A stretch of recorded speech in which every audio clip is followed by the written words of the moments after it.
샬롬 샬롬 샬롬 샬롬. 하나님 사랑합니다. 여러분 주 안에서 사랑합니다. 15장 7절에서 13절 소망의 그리스도 이런 제목으로 함께 은혜를 나눕니다. 그러므로 그리스도께서 우리를 받아 하나님께 영광을 돌리신 것 같이 너희도 서로 받으라. 내가 말하노니 그리스도께서 하나님의 진실하심을 위하여 할례의 추종자가 되셨으니 이는 조상들에게 주신 약속들을 견고하게 하시고 이방인들도 그 긍휼하심으로 말미암아 하나님께 영광을 돌리게 하려 하심이라. 기록된 바 그러므로 내가 열방 중에서 주께 감사하고 주의 이름을 찬송하리로다 함과 같으니라. 또 이르되 열방들아 주의 백성과 함께 즐거워하라 하였으며 또 모든 열방들아 주를 찬양하며 모든 백성들아 그를 찬송하라 하였으며 또 이사야가 이르되 이새의 뿌리 곧 열방을 다스리기 위하여 일어나시는 이가 있으리니 열방이 그에게 소망을 두리라 하였느니라. 소망이 하나님의 모든 기쁨과 평강을 믿음 안에서 너에게 충만하게 하사 성령의 능력으로 소망이 넘치게 하시기를 원하노라. 소망의 그리스도입니다. 유명한 역사가인 찰스 베어드에게 당신은 역사를 연구하여 얻은 것이 무엇입니까? 라고 물었더니 다음과 같이 4가지로 답했다고 그래요. 첫째, 역사를 연구하면서 나는 하나님께서 어떠한 것을 멸하려고 하실 때는 개인의 국가를 막론하고 권세욕이 날뛰게 하신다는 것을 알았다. 이렇게 말했다고 그래요. 그러므로 권세욕에 날뛰는 개인이나 국가나 민족을 보면 벌써 망할 때가 가까운 줄을 알 수가 있다는 거죠. 둘째, 하나님의 맷돌은 천천히 도는데 너무 천천히 돌아서 하나님의 맷돌이 진짜 있나 없나 의심하게 되지만 하나님의 맷돌은 결국 의는 의로 불의는 불의로 갈아낸다는 것입니다. 셋째, 벌이 꽃에 가서 꿀을 도적질해 오지만 그렇게 도적질해 오므로 꽃이 열매를 맺는 것과 마찬가지로 인류의 역사를 살펴보면 벌과 같은 강도가 항상 악을 행하지만 이상한 것은 그로 말미암아 기적이 나타난다. 이렇게 말했다고 그래요. 넷째, 날이 점점 어두워질 때 어두워질 때 별을 볼 수 있는 것처럼 암흑과 혼란이 깊어지면 그것들이 다 지나가기 전에 소망의 별이 나타난다. 이렇게 말했다고 합니다. 신구약 사이를 보통 신구약 중간기다 이렇게 말하죠. 그 시기가 약 400년이라고 그래요. 암흑기다 이렇게도 말합니다. 그때 유대교는 율법주의가 되고 예루살렘 성전은 권력화가 되었어요. 종교로서 유대교가 백성들이 종교적으로 나아가야 할 길을 제시하는 것이 아니라 도리어 백성들의 그런 멍에와 큰 짐이 되었다고 그러죠. 그때 당시는 로마가 세계를 지배하고 있었는데 로마의 지배를 받고 있는 팔레스타인도 예외는 아니었죠. 로마 권력과 유대 헤롯 정권 그리고 예루살렘 종교 권력이 합해져서 유대 종교는 완전히 율법주의가 되고 하나님의 말씀이 들리지 않는 시대가 됩니다. 암흑과 혼란이 깊어서 의인은 찾아볼 수가 없었고 그래서 세례요한 같은 위대한 선지자도 세상에서 암흑을 견딜 수 없어서 순교당할 수밖에 없었습니다. 로마 권력과 유대 헤롯 정권 그리고 예루살렘 종교 권력이 합해져서 유대 종교는 율법주의화가 되고 하나님의 말씀이 들리지 않는 암흑의 시대가 되었다는 것. 그래서 그것을 못 견뎌 세례요한이 위대한 그 선지자가 세상에서 암흑을 견딜 수 없어서 순교를 당할 수밖에 없었다. 그러나 그 시대는 이렇게 종교적으로 암흑 시대였으나 다른 한편으로는 그리스도의 복음이 세계적으로 전해질 수 있는 준비가 서서 이루어지고 있는 시대였다라는 것이죠. 먼저 마게도니아의 알렉산더 대왕이 세계를 지배하면서 그리스어가 세계 공통언어로 자리를 잡게 됩니다. 그리스어를 한다고 해서 전 세계가 통하는 것은 아니었지만 어느 정도는 다 통하게 되었어요. 그 이전만 하더라도 그 어떤 언어가 세계 공통으로 쓰일 수는 없었습니다. 신구약 중간기에 히브리어 구약 성경이 그리스어로 번역이 되어서 예수 이후 세계 선교에 이바지할 수가 있었다. 또 모든 길은 로마로 통한다는 말처럼 로마는 전 세계를 이어주는 도로를 건설합니다. 그래서 하루에 50에서 80km까지 이동이 가능하게 되었어요. 그래서 복음이 로마가 건설한 도로를 통해서 빠르게 전달될 수가 있었다는 것. 그리고 언어와 도로보다 더 중요한 것은 로마의 평화, 팍스 로마노라고 말하죠.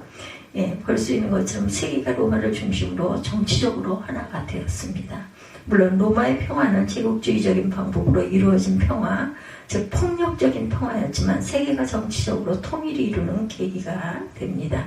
정치적으로 통일이 되었기 때문에 기독교 복음은 그 통일된 로마로 세계 각국으로 빠르게 전파될 수가 있었다. 이렇게 신구약 중간기에 기독교의 복음이 전 세계에 전해질 수 있는 여러 가지 좋은 여건이 만들어집니다. 정치적이고 사회적이고 문화적인 이런 좋은 여건들이 구비되었기에 기독교 복음이 세계에 아주 빠르게 전파가 되죠. 이렇게 복음이 전 세계에 빠르게 전파된 여건이 구비되자 하나님은 이 땅에 그리스도를 보내주십니다. 이렇게 복음이 전 세계에 빠르게 전파될 여건이 구비되었을 때 예수께서 오셨어요. 신구약 중간기가 암흑의 시대였음에도 하나님은 복음이 땅 끝까지 증거가 될 수 있는 여건을 만드셨고 그 기반이 갖춰지자 마침내 그리스도를 보내주셨다라는 것. 신구약 중간기는 정말 온 백성이 절망할 수밖에 없는 그런 시대였습니다. 로마의 평화를 구가하는 시대였지만 그것은 군사적인 폭력의 시대였기에 이스라엘은 로마의 억압을 받고 있었다. 또 다윗이 후손이 아닌 이방인 헤롯이 권력을 장악하고 있었고 예루살렘 성전 또한 권력에 눈이 먼 사두개인들이 지배하고 있었기 때문에 이스라엘 백성들은 정치적으로 종교적으로 절망적인 상황이 아닐 수 없었어요. 이런데 무슨 희망적인 일이 일어날 수가 있겠는가. 우리들이 사는 세상에도 절망 역시 절망적인 상황이 지배하는 때가 아주 많아요. 항상 절망이 따라다니죠. 신자유주의 경제 체제를 맞아서 서민 경제가 살아날 기미를 보이지 않고 있습니다. 지금 이런 절망적인 상태에서 어떻게 할 줄 모르는 사람들이 점점 많아지고 있어요. 지표상으로 흑자가 나고 있어서 경제가 문제가 없게 보이지만 사실 그 흑자는 수출이 적어서 생기는 불황형 흑자로서 지금 국내 경제는 말할 수 없을 정도로 위축이 되고 있죠. 작년 10월 말부터 여러 대기업에서 인원 감축이 일어날 정도로 국내 경제는 경제 불안과 맞물려 고전의 고전을 이렇게 겪고 있습니다. 이럴 때 우리는 낭망하기가 쉽습니다. 그러나 절망적인 상황인 신구약 중간기에 하나님은 복음의 역사를 준비하셨다는 것을 알고 결코 절망하지 마십시다.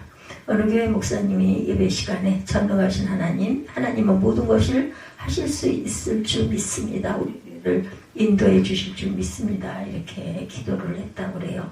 그리고 바로 제주교회를 인도하셔서 여러분 우리 교회 상황은 전혀 희망이 없고 어떻게 손을 쓸 수 없을 정도로 절망적이고 비관적입니다. 라고 보고를 했다고 그래요.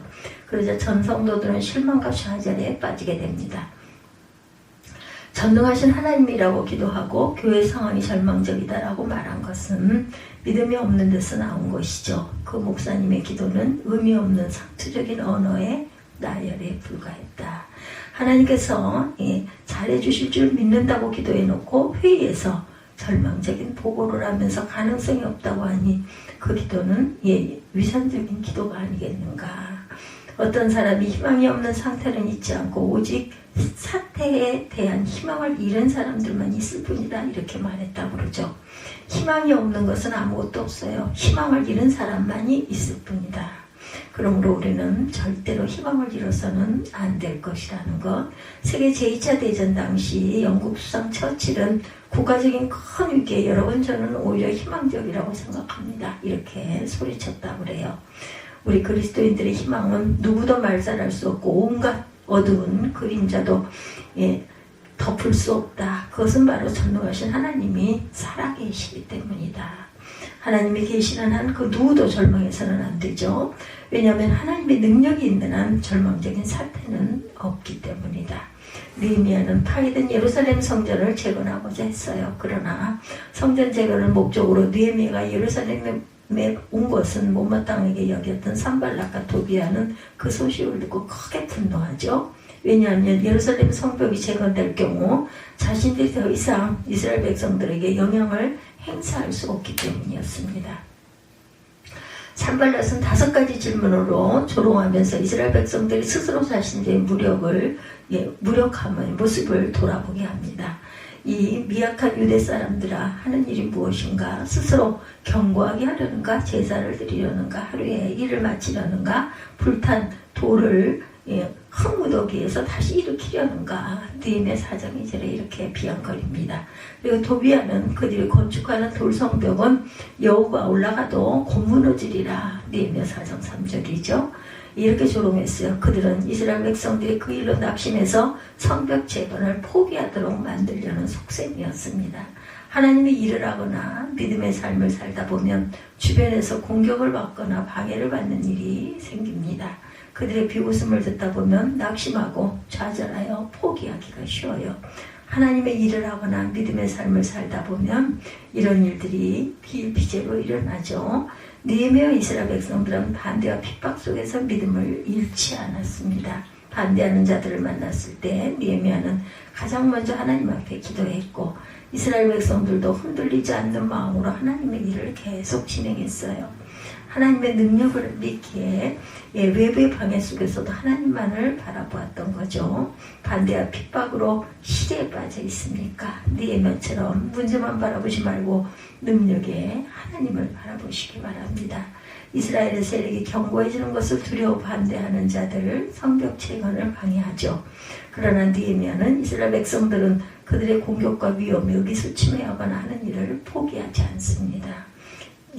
일하는 자들은 저마다 칼을 찬 채로 건축을 했고 나팔 부는 자는 따로 세워 비상시 전략까지 갖춥니다. 이렇게 자신들이 할 수 있는 최선의 준비를 하면서 성벽 재건을 계속 진행해 나갑니다.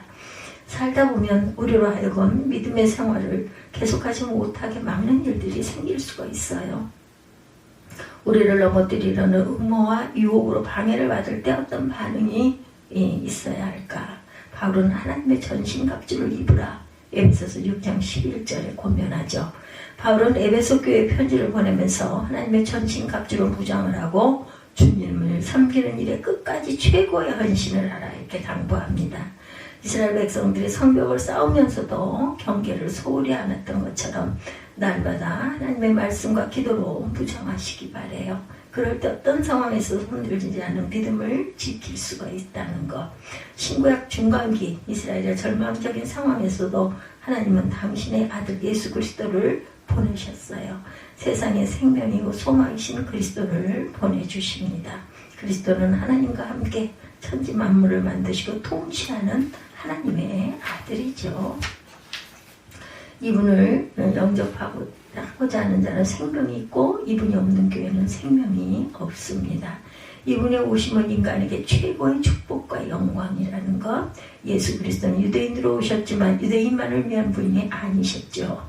예수님은 유대인과 이방인 곧 온 세상 사람들을 위해서 십자가의 고난으로 구원하십니다. 온 세상 사람이 예수를 받아들이기만 하면 되는데 예수께서는 모든 사람들을 다 받아들이셔요. 그러므로 교회는 빈부, 비천, 지위, 고하를 막론하고 누구나 받아들여 함께 하나님을 찬양해야 하는 곳이다. 스타워즈라는 유명한 영화가 있었죠. 그 영화에 보면 머나먼 그 은하계 저편 어딘가에 괴이한 형상의 생명체들이 먹고 마시고 음악을 듣고 친교를 나누고 있습니다. 주인공 루코가 두 로봇과 함께 그곳에 들어갔을 때 놀랍게도 우리는 여기에 저런 부류는 받지 않소라는 매몰찬 박대를 받으면서 쫓겨납니다. 그 이상한 장면은 우리 모두가 현실에서 겪고 있는 고질병을 보여주고 있어요. 우리는 언제나 우리와 같은 사람들과 함께 있을 때 더 편안해야 합니다. 그러나 그리스도를 따르는 우리는 그들은 나와 같은 부류가 아니야 라는 표현을 절대로 써서는 안 됩니다. 바울이 우리에게 일깨워주듯이 유대인이나 헬라인이나 종이나 자유인이나 남자나 여자나 그리스도 예수 안에서 하나다. 갈라디아서 3장 28절이죠. 그러므로 다른 이들의 태도나 관심, 인종, 계층, 정치적 성향, 사회적 지위에 있어서 우리와 다르더라도 그리스도인은 우리에게 그것들이 차별 요인이 되어서는 결코 안 된다. 우리와 다른 부류의 사람들을 배척하지 말고 그들에게 주님의 사랑을 나눠줘야 한다는 것, 경계가 없는 사랑을 통해 그들을 복음화해야 한다. 다르다고 해서 절대로 배척해서는 안 된다. 우리는 전 민족을 복음을 복음화해야 할 책임을 가지고 있어요. 땅 끝까지 복음화라고 하죠. 그래서 예수에게만 영원한 생명이 있고 소망이 있다는 것, 그리스도 외에는 그런 놀라운 능력이 없습니다. 82세가 되신 목사님을 만나서 우리나라의 복음화에 대해서 논의한 적이 있으셨다고 그래요. 김중곤 목사님을 만나 뵌 분의 이야기입니다. 그분은 그때 우리나라의 민족 복음화를 위해서 40일을 금식하고 계셨다고 합니다. 또 바울 사도가 로마 감옥에서 최후를 보냈던 자리에 또한 가보신 일이 있다고 그래요. 그 자리에 성 바울교회가 서 있죠. 80노구의 김중곤 목사님이나 사도 바울 모두 민족 복음화를 위해 모든 노력을 아끼지 않은 사람들. 우리의 영원한 생명은 오직 예수고 영원한 소망은 오직 예수뿐입니다. 이분을 참 민족이 믿도록 전 세계 복음화에 나서야 할 일이죠. 왜냐하면 우리의 소망, 인류의 소망은 우리 주 예수 그리스도이시라는 것을 우리가 믿기 때문입니다.